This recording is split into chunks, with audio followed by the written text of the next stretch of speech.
یہ بتائیں کیا حکومت مخالف دھرنا ہونا چاہیے؟ اعوذ باللہ من الشیطان الرجیم، بسم اللہ الرحمن الرحیم۔ جی میں کہتا ہوں کہ اب دھرنوں کی تو ضرورت نہیں ہے، کیونکہ ماشاءاللہ عمران خان نے بڑا اچھا کردار ادا کیا۔ اس نے وہاں پہ بڑی اچھی تقریر کی ہے جی۔ اس نے وہاں غربت کی بات کی ہے، 9/11 کی بات کی ہے، وہاں پہ اس نے کشمیر کی بات کی ہے، وہاں اس نے فلسطین کی بات کی ہے، وہاں اس نے حجاب کی بات کی ہے، وہاں اس نے حق کا کلمہ ایک اتنی بڑی عام جگہ پہ جہاں پہ پوری دنیا کے صدر، وزیر اعظم اور جناب اعلیٰ حکام موجود تھے، اور وہاں پہ اس نے ایک زبردست تقریر کی ہے اور لا الہ الا اللہ محمد رسول اللہ والا کلمہ پڑھا ہے، توحید بیان کی ہے، اللہ کی حمد و ثنا کی ہے۔ تو اب تو میں کہتا ہوں جی دھرنوں کی ضرورت ہی نہیں ہے، نہ دھرنے کسی کام کے رہے ہیں۔ تو اگر میں کہتا ہوں کسی کرنا ہے تو پھر کشمیر کے محاذ کے لیے کریں، کشمیریوں کے دکھ سکھ کے لیے کریں، کشمیریوں پہ قیامت ڈھائی جا رہی ہے اس کے لیے کریں۔ یہ پاکستان ہے تو ہم ہیں، پاکستان سے ہماری عزت ہے، ہماری کامیابی، کامرانی اور حکمرانی صرف پاکستان پہ۔ ہمیں پاکستان کے علاوہ کچھ بھی نہیں نظر آ رہا۔ پاکستان ہے تو ہم ہیں۔ آج اللہ کا شکر ہے، لاکھ لاکھ ہم ایک آزاد فضاؤں میں سانس لینے۔ آپ دیکھیں جن ملکوں پہ لوگ بیچارے ایسی ایسی زندگی گزار رہے ہیں، ایسی ایسی تکلیفیں دیکھ رہے ہیں کہ ان پہ قیامت ڈھائی جا رہی ہے، تو اللہ کا شکر ادا کرنا چاہیے۔ ہمیں تو شکرانے کے نفل۔ میں تو پوری قوم سے کہوں گا، ماشاءاللہ بڑے بڑے علماء نے بیان دیے ہیں۔ عثمان تقی صاحب بہت بڑے وہ عالم تھے، ان کے ماشاءاللہ وہ کراچی سے انہوں نے کیا ہے، اور بہت سارے عالموں نے، بہت سارے علماء کرام نے، بہت سارے دیندار لوگوں نے۔ اس دن میں نے خود دیکھا ہے جا کے، وہاں عمران خان کا انہوں نے استقبال کیا۔ انہوں نے کہا یار یہ اس نے توحید کا کلمہ پڑھا ہے، اور اس نے اتنی بڑی عام جگہ پہ جو ہے وہ اسلام کی اور دین کی اور پاکستان کی اور جناب فلسطین کی اور جناب کشمیر کی نمائندگی کی ہے۔ تو اب دھرنوں کا وقت گزر گیا جی، اب دھرنوں کا ٹائم نہیں ہے، اب ملک کی خدمت کرنے کا ٹائم ہے۔ دنیا میں اللہ نے ہمیں، پوری دنیا میں اللہ نے پاکستان کو عزت دیا اور عزت سے نوازا۔ کیوں کہ وزیر اعظم نے باتیں ایسی کی ہیں، اپنا پیغام پہنچایا ان تک۔ مولانا فضل الرحمان صاحب انہوں نے بیان دیا حکومت ملک کے لیے خطرہ ہے، وجہ اناری وزیر اعظم یعنی عمران خان ہے، تو کیا کہتے ہیں اس کے بارے میں؟ نعوذ باللہ جی، استغفر اللہ، ایسی بات تو نہیں کرنی چاہیے۔ وہ ایک عالم دین ہے جی، دیندار آدمی ہیں، سمجھتے ہیں اسلام کو، سمجھتے ہیں دین کو، سمجھتے ہیں، لیکن دین کا کام ہوا ہے جی۔ دین کا میں نے اپنے جو یہ میرا تجربہ گزرا ہے جی، میری زندگی گزری ہے جو، اور پاکستان بنے ہوئے 72 سال ہو گئے۔ 72 سالوں میں نے پہلی دفعہ دیکھا ہے کہ اقوام متحدہ کے اندر لا الہ الا اللہ محمد رسول اللہ پڑھا جا رہا ہے، اور جناب وہاں پہ حق کی بات ہو رہی ہے، سچ کی بات ہو رہی ہے، اور جناب دین کی بات ہو رہی ہے، نبی کی شریعت کی بات ہو رہی ہے، قرآن کی بات ہو رہی ہے، حجاب کی بات ہو رہی ہے۔ اپنے پاکستان کی جناب جو یہاں پہ حالات ہیں وہ بتائے گئے ہیں، تو ہمیں تو ماشاءاللہ شکرانے کے نفل ادا کرنے چاہیے۔ مولانا صاحب تو خود دیندار آدمی ہے، سمجھیں پوری دین۔ دیکھیں جی اب بڑے بڑے علماء کرام نے عمران خان کی حمایت کی ہے، بہت بڑے بڑے چوٹی کے جو علماء کرام ہیں، بڑے بڑے مفتیوں نے جناب اللہ کی مہربانی سے جو ہے وہ انہوں نے جناب پاکستان کی اور دین مصطفیٰ کی بات کی ہے۔ تو اس لیے ایسا نہیں لگنا چاہیے، ایسا نہیں کرنا چاہیے۔ ٹھیک ہے، بلاول بھٹو صاحب آج فضل الرحمان صاحب سے ملاقات کریں گے اور یہ جو دھرنا اس کے حوالے سے لائے عمل طے کریں گے، تو کیا کہتے ہیں؟ دیکھیں جی میں بلاول سے گزارش کروں گا کہ آپ جا کے عمران خان سے سیاست سیکھیں، کیونکہ سیاست کرنا کوئی خالہ جی کا گھر نہیں۔ ابھی وہ بچہ ہے، ٹھیک ہے، اس کا نانا تھا ماشاءاللہ ایک سیاسی آدمی، ٹھیک ہے، اس نے اسمبلی میں اچھی تقریر، اس زمانے میں اس کے نانا نے اچھی تقریر کی تھی، لیکن وہ پیغام پہنچایا تھا۔ پھر یہ ہے کہ آج اللہ کی مہربانی سے عمران خان وہ بچہ ہے، اسے سیکھنی چاہیے، جا کے عمران خان سے تقریریں سیکھنی چاہیے، اسے سیاست سیکھنی چاہیے۔ عمران خان وہ بندہ ہے جسے لوگ کہتے تھے یہ اناڑی ہے، اس اناڑی نے سارے چوروں کو اندر کر دیا۔ دیکھیں نا، آج سے پہلے کبھی کوئی امیر جیل تو گیا نہیں تھا، غریب پھنستا تھا، جب قربانی دیتا تھا غریب دیتا تھا، لیکن اب حق سچ کے لیے جناب امیر بھی اندر ہیں۔ اب یہاں کوئی وہ فرق نہیں رہا ہے، اب چور پکڑے جا رہے ہیں، ڈاکو اندر ہیں، بدماش اندر ہیں، اسے سیاست سیکھنی چاہیے عمران خان سے۔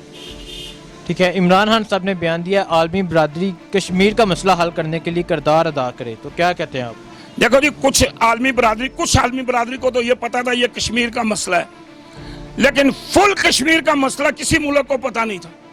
دیکھیں میں نے پہلے کہا کہ جب نبی پاک صلی اللہ علیہ وسلم نے